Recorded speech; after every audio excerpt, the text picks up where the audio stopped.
I'm Tim, I'm Julie. and we are Tim and Julie. We're Tim and Julie. We think we're funny. Well, maybe you will. So, Tim and Julie were formed a few years ago. 2 years ago. Mm-hmm. How'd that happen? I don't know, Tim. Why didn't you let everybody know how that happened? Well, there's a reason why this little symbol behind us. This is representative. We were in what's the name of the town where we picked this up? Santa Barbara. In Santa Barbara. Came across this in a antique shop or whatever, one of the places in town.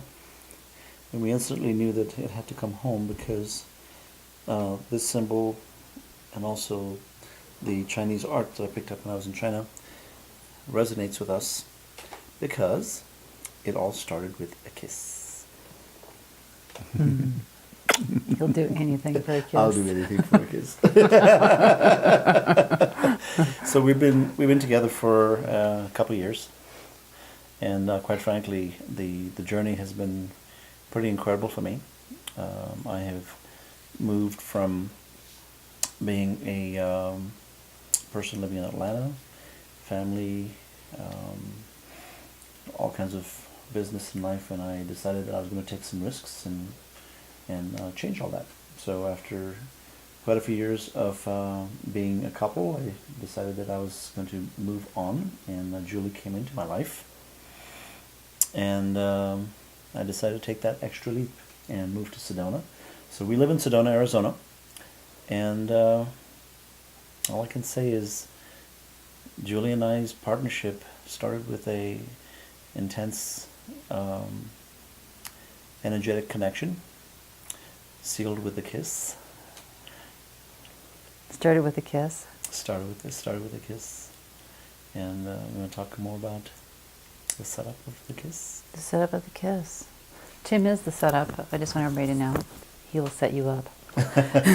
He follows his intuition. So he took a chance and he gave Julie a kiss. So the important thing was the response of my inner self when he kissed me. It was just very gentle and light and quick. But there was a part of me that woke up, and it was a part of me that wasn't downloaded in the moment or hadn't been there. It was something that was really deep within me that just came alive. So it got my attention, and so then I had to pay more attention to how Tim came into the mix and paid attention to some of the energetics primarily, the visions that didn't necessarily make sense in the moment, but they showed up, and just paid attention to life and messages for me to just be present and let him do what he needed to do. There's a lot that he was going through extreme amount of life change at the time. I had already been through a couple years of extreme life change, so I kind of knew what it was all about, which gave me a lot of reference, so I could sit in a space while he went through his. So it was an interesting time for us, and somehow he ended up in Sedona about a year ago. So go back to, you had a knowing when you were 9 or 10 years old. Oh, that story. Can you talk about that for a second? Okay. Okay, so when I was about 10, and where I lived was a long distance from the school I went to. So in central Minnesota, that meant a long bus ride. And one day on the long bus ride, I just was on the bus. I was a 10-year-old. I was a little kid. And I had gotten an awareness that came to me that I would be having a few events in my life. One of those was 3 major significant relationships, 4 children, which turned out to be 4 pregnancies and 5 children, and going to college were the main elements that came in. And it wasn't uncomfortable. It was just something I trusted, and of course all of those things have now unfolded in my life. There's been different events along life's path that has reminded me that I would need to step up into some situations, and things would unfold.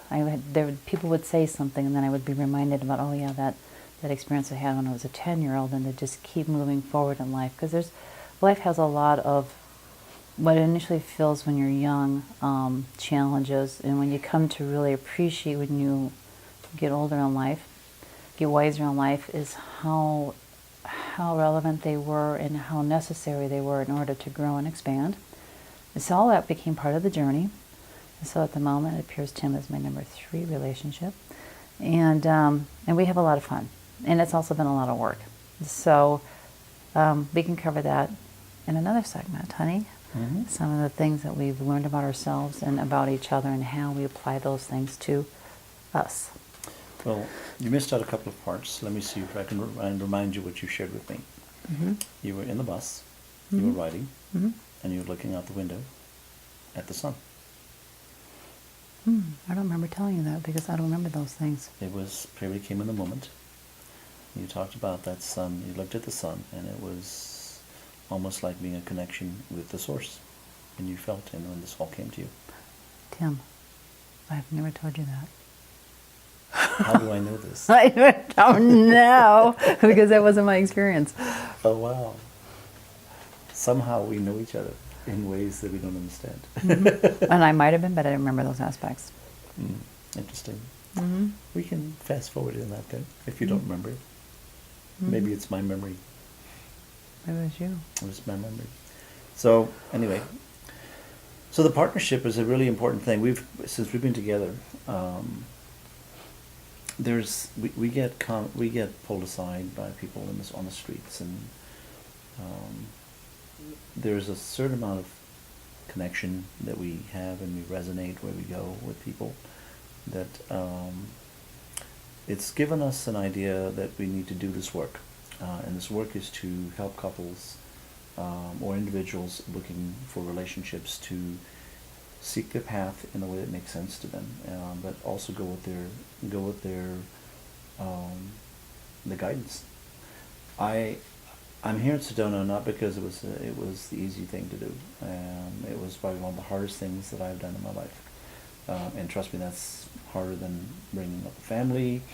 It's realizing that my path is my path, and their path is their path, and be supportive and be there for them, which I'm 100% behind where my family is and what they're doing, and actively engaged and involved. But this was important because at my age, I guess when we got together, I was 53, 52. She had to remind me. Thank you. That's how it works. But I'm 54 now, and it was a change that was needed, because it was a change that was needed.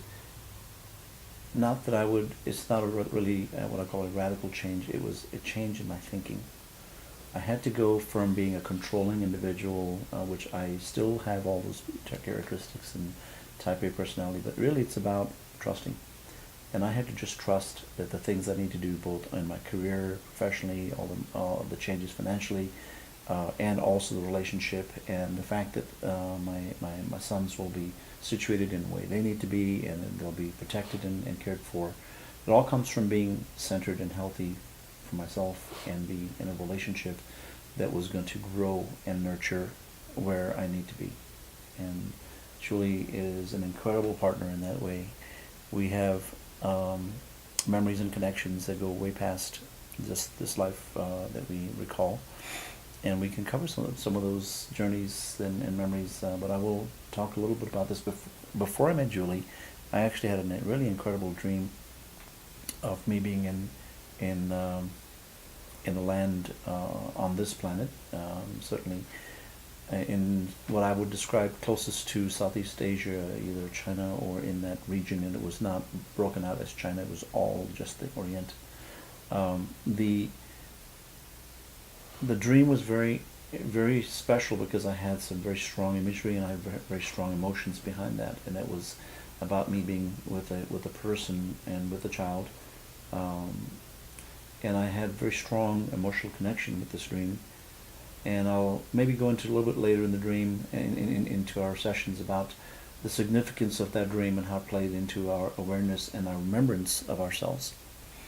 And this was before I met you. And then when I met you, I never saw the person's face in the dream, the woman or the that I was with in my dream, but I knew your energy signature. And when I met you and I came across and was guided to be bold and take that kiss, it is amazing how many things just fell off the side and the clarity came through of our relationship and connection. And we've had many dreams and memories, awakening memories of us together in many places and times. So that trusting is really a major part of this. I think if you trust your heart, trust your guidance, I think it will help you move in places such as what we have done. And Right. So, just to go back just for a minute to emphasize how important it is to pay attention to those visions and those dreams. My vision of being a 10-year-old really was showing me my soul path. And we are so critical on ourselves, our society is, our culture is, of expectations of what a family is supposed to look like and how you're supposed to respond in it. And it totally buries the natural path of what our soul came here to do. To me, it was obvious. I mean, the information was very clear to me. I was a 10-year-old. I never forgot it. Very, very soft detail in my life, but it has been so freaking accurate that it pays to pay attention. And so the other relationships were not insignificant. And that's one thing I also want to point out. The same with Tim's relationships is they really helped create who we were, and they built certain things. You know, my first relationship was really about creating self-esteem and standing up for myself. The second one was about raising family, and then coincidentally, you know, by the time that relationship had fulfilled its purpose and we completed what we had agreed on a soul level, the children were almost grown. They were almost leaving most of them had left the home. So really pay attention to your intuition, honor yourself on your path, and don't beat yourself up. And for God's sake, don't listen to somebody else who tells you you're on the wrong path, because you're going to make yourself miserable and you're going to miss life. You're going to frickin' miss life. So I think one of the reasons why we're drawn to do this is because we have multiple paths in one life, in one body. It's not designated always to just one destination. And time goes fast. And so we have many destinations in this lifetime. I meet people all the time being in the age frame that we are in our 50s who are now recognizing that they are also have had multiple soul paths in one body. We don't have to die and come back and do another relationship or another learning experience, and to honor those, because they all build on each other and help us grow in this lifetime. And there are still couples that are coming together and they're going to be together for 70 years, and that's awesome. But to really to honor that, and as well as to honor us. We are all on our soul path, and that's the key, is just to honor each other in our paths. another thing that was kind of important is breaking the patterns. There's a lot of stereotypic patterns, both cultural, social, economic, that drives our behavior. And following your path means you have to unfollow the programming. So if you follow any of the speakers out there, and we certainly like to promote some of them, I'd like to mention one, Maz Sajadi is an interesting individual. He talks about moving beyond all those patterns and going to a higher level to be able to solve the problems that you're in today, which means you have to go to source. You have to go closest to source to find the answers. And when you change your perspective half a degree, when you're further up in your higher selves, the ripple effect occurs in a much broader spectrum in where you are. So if it's almost like a pyramid, a pie of a circle, and you go to the center of the circle and you make a minute change, and it has a ripple effect in terms of where you are, in terms of other dimensional levels. And that is something that you have to come to closure that you can't solve these problems from where you're sitting. You have to go up a level, you have to go up multiple levels and seek your connection with your source, and use that connection to find the purity of what needs to come forward. And that is a lesson here, because a lot of our guidance to be together would not have happened naturally if we just were in our brains and trying to work this out. And our relationship together has been absolutely incredible, both on spiritual, mental, physical. And we're in a place that we're very balanced and balance each other. Right, and we're in our own quirky ways. We definitely have our own quirks, and our relationship is expansive and playful. Always keep it playful. Well, it's easy with Tim. So, the other thing, to just for those of you who struggle with source, some call it connecting to the self, being within the still point of the self, the core of the self, and connecting those deep spaces, and then seeking or reconnecting with that which is our highest knowing. And so a lot of these challenges that we feel are challenges, when we honor ourselves and connect into those spaces, we are now honoring through that honoring, we are now rising above the space where we feel we have no control and we have no power. And things will start dissolving based on just this higher connection, because you actually are changing your vibration and frequency. When Tim mentioned Maz Sajati, what he assists you in is when you are holding that space so you can connect to your higher self. We are also deeply resonating in the new frequency when we do that. And we start bringing those in, and you'll be amazed how the universe supports that of you honoring yourself and bringing forth new people, new contacts. If you feel you need help in moving through places, if you need for the spring of Masajani and a couple other teacher healers really assisted in a lot of things of changing in my life again, with new work and new opportunities, which are all in alignment with my higher self. You will know when you start honoring those intuition pieces that come in, how they feel. And then the more they come, the more you can honor them and step into those new paths that are showing, whether it's an invitation to meet somebody or an invitation to a new job or invitation to a new relationship, whatever it is. Pay attention to those and start honoring them. Yes, dear? So, I've got to remember the exact language to define our I am. To define our I am? It's on in the glass on the bathroom. You remember? It's little sticky notes on the glass. Oh yeah, it does. Yeah. Can you describe yours? Can we do that another time, honey? Of course. So it'd be nice to have the notes here. That's why I'm saying that, okay. Because mine is in reference to being a visionary and assisting others on their path to finding their divine essence and following that. And Tim, that's simple. I'm playful, joyful, fun. and innocent.